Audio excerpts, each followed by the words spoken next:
देखिए, आज जो अरविंद केजरीवाल के मामले में जो माननीय सर्वोच्च न्यायालय ने जो उनको अंतरिम बेल देने का काम किया है, ये सुप्रीम कोर्ट का प्रेरोगेटिव है। उनके पास संवैधानिक पावर है, वो किसी को भी कोई भी रिलीफ ग्रांट कर सकते हैं। कमल जी, बात थोड़ा अलग हट करके अगर पूरे परिदृश्य पर हम नज़र डालें तो अरविंद केजरीवाल जिस संज्ञेय अपराध में उनकी संलिप्तता की वजह से ईडी के द्वारा अरेस्ट किया गया, उस अपराध की पृष्ठभूमि में अगर जाएं तो हम पाएंगे कि इस तरह का अंतरिम बेल सीधे सुप्रीम कोर्ट के द्वारा दिया जाना एक रॉन्ग प्रेसिडेंट को सेटअप करता है। यानी कि अरविंद केजरीवाल जी को बेल की याचिका निचली अदालत में, फिर उच्च न्यायालय होते हुए अगर सुप्रीम कोर्ट में आता तब बात समझी जा सकती थी। लेकिन जो सुप्रीम कोर्ट में जो उनकी स्पेशल लीव पिटीशन थी, वो स्पेशल लीव पिटीशन दिल्ली उच्च न्यायालय के उस आदेश के विरुद्ध थी जिस आदेश में उनके द्वारा जो पिटीशन डाली गई थी कि उनका अरेस्ट असंवैधानिक या गैर कानूनी है, लिहाजा उनको छोड़ देना चाहिए और उनके अरेस्ट को चैलेंज किया गया था। इस विषय पर अभी फैसला आना बाकी है, लेकिन माननीय सर्वोच्च न्यायालय ने उन्हें अंतरिम बेल दे करके चुनाव प्रचार के लिए उनको बेल दिया गया है। तो उस पर कोई टिप्पणी नहीं की जा सकती है, क्योंकि वो माननीय सर्वोच्च न्यायालय का संवैधानिक पावर है, उनका अधिकार क्षेत्र है।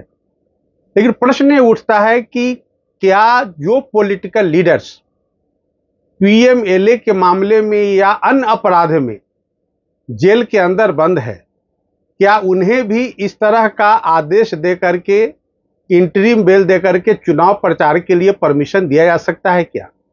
यह एक ऐसा लार्जर इशू डिबेट के लिए आ गया है जो आगे चल करके उच्च न्यायालयों के समक्ष या माननीय सर्वोच्च न्यायालय के समक्ष यह एक कानूनी प्रश्न बनकर उभरेगा और इस प्रश्न का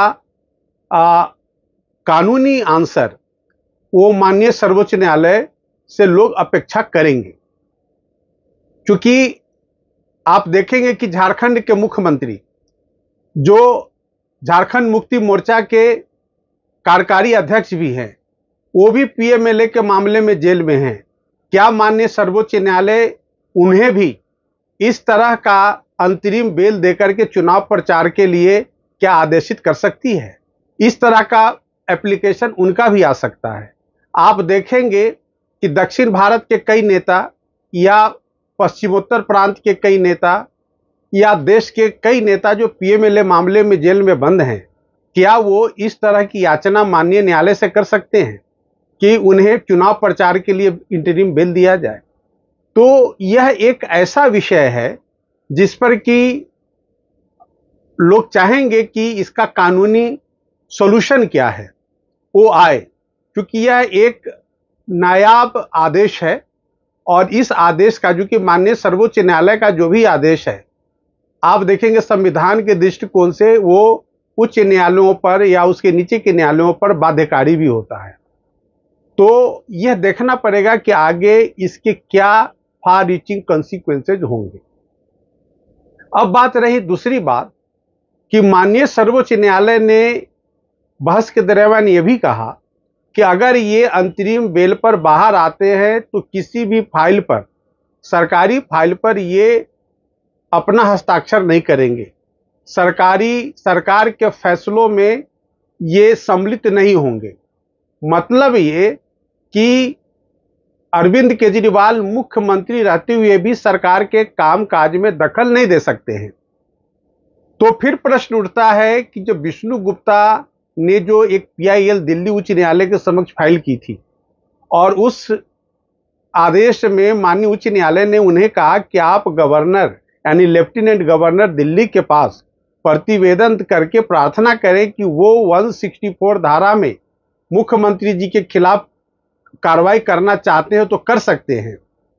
और उस आदेश के आधार पर विष्णु गुप्ता ने जो प्रतिवेदन दिया माननीय लेफ्टिनेंट गवर्नर दिल्ली के समक्ष, जिस पर आज तक कोई कार्रवाई नहीं हुई है।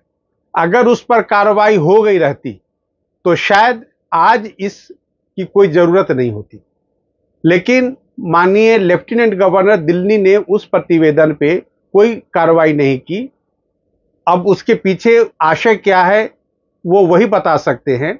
लेकिन जो दिल्ली की जनता जिस तरह से सरकार के अभाव में पिस रही है, दिल्ली की शिक्षण संस्थाएं, दिल्ली के सरकारी स्कूल में पढ़ने वाले बच्चों का भविष्य अधर में लटक गया है, जिस तरह से दिल्ली के हेल्थ डिपार्टमेंट में एक क्योस की स्थिति है, क्योंकि मुख्यमंत्री कोई कैबिनेट डिसीजन नहीं ले सकता है, मुख्यमंत्री कोई फैसला नहीं ले सकता है सरकार के मुतालिक, तो एक तरह से एक संवैधानिक क्योस की स्थिति दिल्ली के अंदर उत्पन्न हो गई है।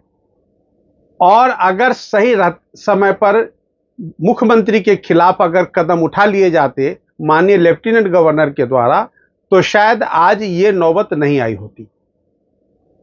लेकिन पूरे परिस्थिति का जो कुप्रभाव है वो दिल्ली की जनता को भोगना पड़ रहा है। दिल्ली में इलेक्टेड सरकार के बावजूद कोई इलेक्टेड सरकार नाम की चीज नहीं है। दिल्ली के जो मंत्री हैं वो काम करने को राजी नहीं है। तो इस तरह से एक दूसरे पर ब्लेम गेम करने की पूरी चेष्टा है। चुनावी माहौल में किस तरह से चुनाव पर प्रभाव डाले उसकी चेष्टा आम आदमी पार्टी कर रही है। उनको सरकार चलाने में कोई इंटरेस्ट नहीं है।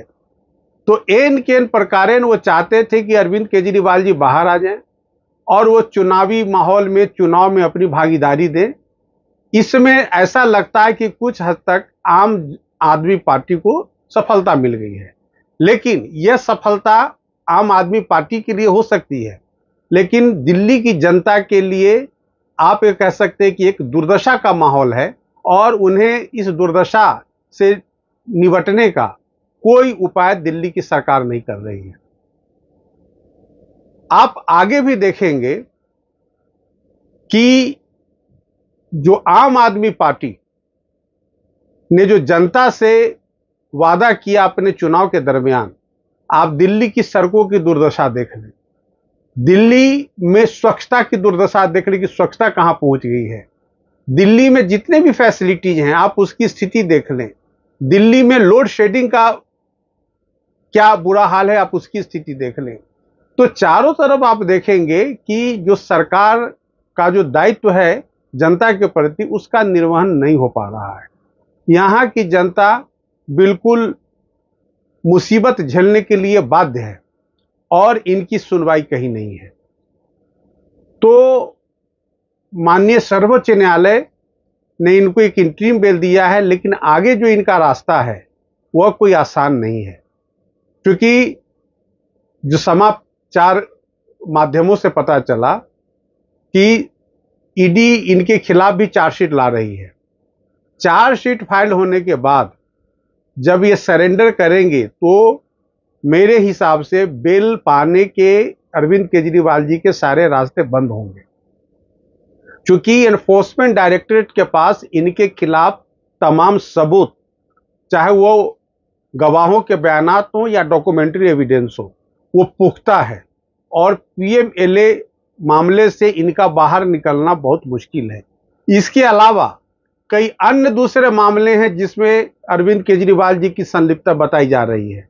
अगर उसमें भी इन्वेस्टिगेशन आगे बढ़ता है तो हो सकता है कि उन मामलों में भी इनकी कस्टडी मांगी जाए और वहां भी इनको कस्टडी में लेकर के इनका कस्टोडियल इंटरोगेशन होगा। तो इस तरह से निकट भविष्य में अरविंद केजरीवाल जी को किसी तरह की राहत किसी अदालत से मिल पाएगी ऐसा मुझे नहीं लगता है।